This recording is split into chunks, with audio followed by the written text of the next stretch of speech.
Saya pernah di Madura, di Sumeneb itu berdebat dengan Isur Lamli, yang itu tokoh NU itu. Saya pernah berdebat dengan dia. Saya itu diundang tanpa diberitahu, dijebak, disediakan video. Sampai sekarang nggak berani menyebarkan videonya, Pak. Nggak berani menyebarkan videonya, karena saya bantah semua tuduhan-tuduhan fitnah dia.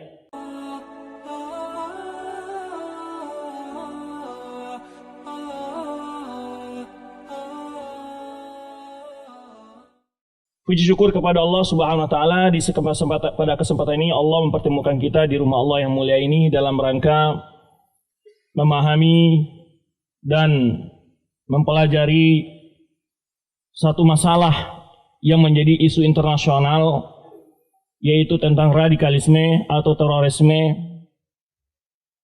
Kita akan mencoba mengupas sesuai dengan alokasi waktu. Sebetulnya pembahasan ini telah saya bahas di puluhan kota, di Sumatera, Kalimantan, Sulawesi, Jawa, termasuk Nusa Tenggara. Kita sudah bahas ini dari tahun 2010 saya membahas ini. Dan saya punya beberapa tulisan, karena Bapak Mui mungkin butuh sumber-sumber ya. Dulu pertama saya memberi ceramah di sini, saya sudah beritahu. Kalau dari kalangan pemerintah tingkat provinsi ataupun daerah mencurigai Yayasan Ar-Rahmah, tolong panggil saya. Itu pertama saya berceramah di sini dulu. Pertama saya bicara di sini dulu karena saya sudah yakin akan ada isu-isu negatif terhadap yayasan ini. Dan saya bilang, jika ada apa-apa dengan Yayasan Ar-Rahmah mencurigai paham dan segala macamnya, tolong dikonfirmasi. Termasuk ustaz-ustaznya di sini konfirmasi. Panggil ustaz-ustaznya, apa pahamnya kamu ajarkan di sana? Kami mendengar begini. Jangan hanya menerima isu dari sebelah. Kecil orang jangan mematok cie dan mata lingo sebelah. Ya, kamu udah bisa banyak bahasa Minang kali ya, batu ditegur kemarin di Solo, nggak boleh baca bahasa Minang karena kita live. Ya, lihat TV. Sebenarnya mau candu bahasa Minang karena lama udah bahasa Minang. Karena bahasa Minang tuh bisa bila pulang kampung. Kalau pulang kampung nggak bisa bahasa Minang. Jadi itu saya katakan, kita kalau ada hal-hal orang menginformasi tentang si fulan itu begini atau yayasan itu begini, sekolah ini cek langsung ke sini. Yang anehnya memang gini, kenyataan di mana-mana yang menuduh itu tidak pernah muncul ke tempat ini sebetulnya itu. Tidak pernah dengar itu. Saya punya banyak yayasan Pak se Indonesia. Dituduh macam-macam. Saya katakan, pernah nggak datang ke tempat itu Anda mendengar kajiannya? Kalau Anda curiga tentang saya, ambil di YouTube itu banyak kajian saya. Tulisan saya banyak. Saya pernah nulis tentang ISIS. Sebab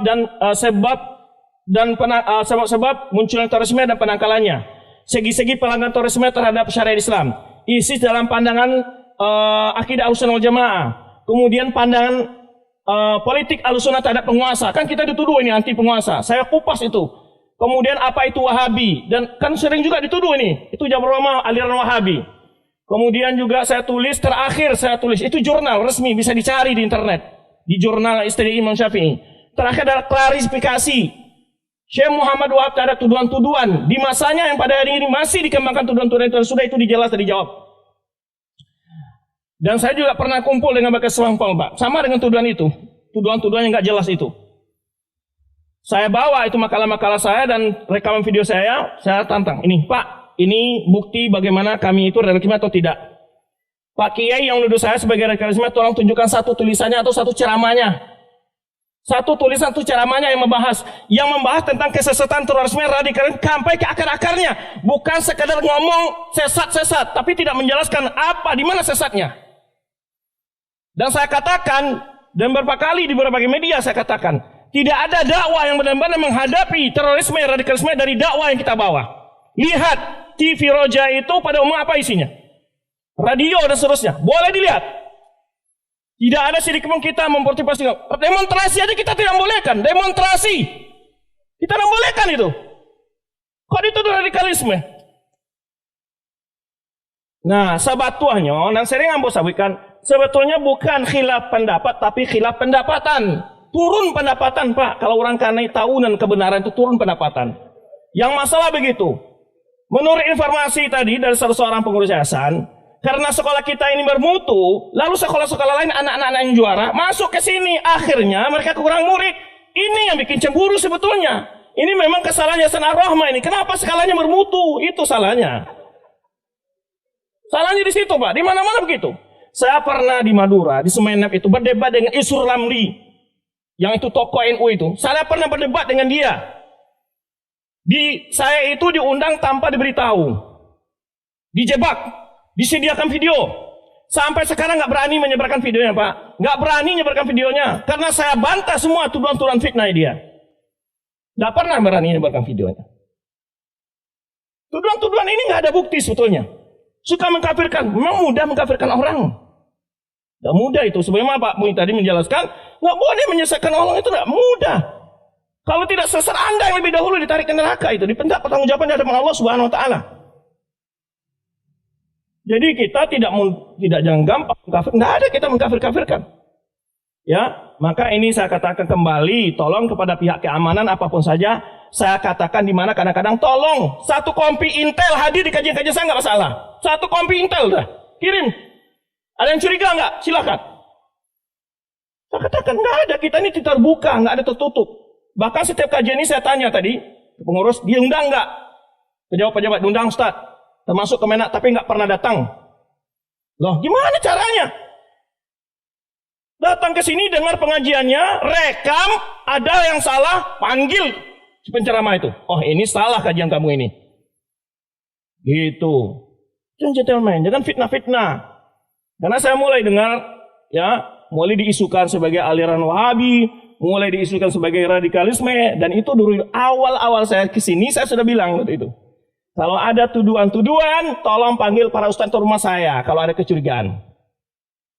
Ya, itu sedikit mukadimah saya jelaskan, ya.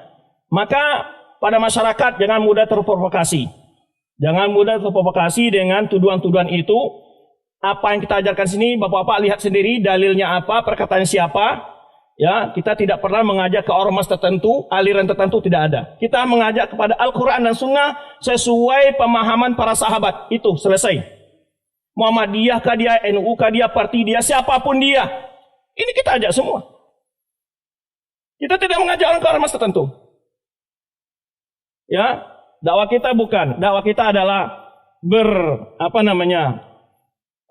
berlomba dalam mencapai kebaikan. Maka kualitas sekolah kita tingkatkan demi menyebarkannya dakwah. Begitu memang.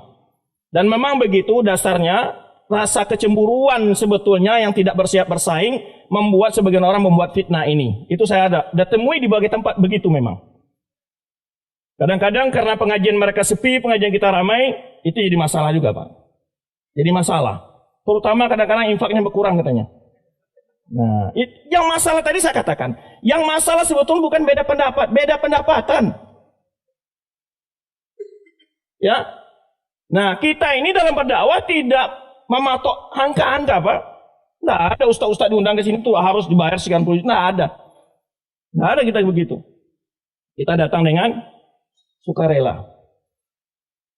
Ambo tuh pernah tidur di Mama Saji, kadang-kadang di Landan Saji. Nggak ada. Padahal kadang-kadang kota tuh kadang pernah saya bayar sendiri dengan membawa hotel. Penting dakwah berjalan. Tapi kadang-kadang ada yang undang lebih lebih. Nah itulah minus plus gitu aja. Karena tujuan kita bukan mencari dunia, adalah dakwah. Ya, alhamdulillah. Berapa hari ini saya diberi kesehatan. Mulai nampak tilas dari Cilungkang, Solo, terus setelah ke Solo kemana kita? Padang langsung Bukit Tinggi langsung ke Padang Panjang tadi jam 11 selesai langsung ke Painan. Semua kesehatan diberikan Allah Subhanahu Wa Taala. Baik. Pertama saya membahas ini, ya. Ini perlu dimengerti agar anak-anak kita tidak terindikasi masalah radikalisme ini. Memang khawatir, ini bahaya. Cuman isu radikalisme ini sudah banyak dimanfaatkan oleh orang-orang untuk menghalangi dakwah Islam. Nah ini masalahnya. Kenapa?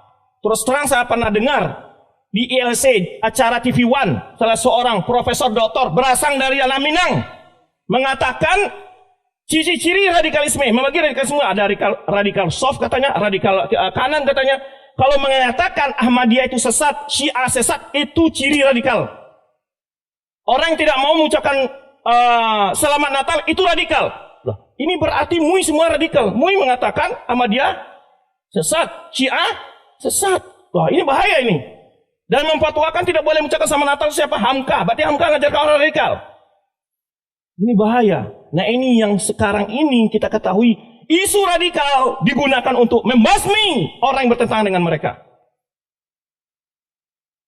Yang mereka ngaku toleran. Yang mereka mengatakan bahwa Islam Nusantara adalah Islam lebih toleran. Ini semuanya adalah isapan jempol. Boleh didata siapa kelompok mana yang suka membakar pondok pesantren. Yang melarang kajian-kajian. Ormas mana itu?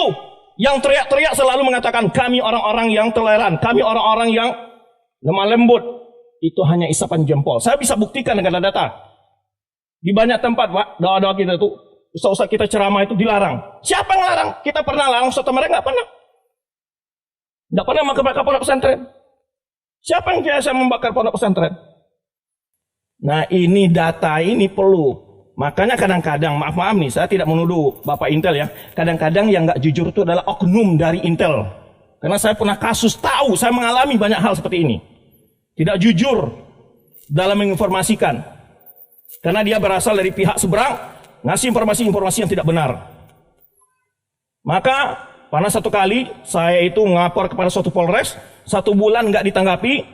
Berikutnya saya lapor ke Kapolda. Hari Sabtu saya lapor, hari Senin dikumpulin semua di Bagas Bangpol, panggil semua.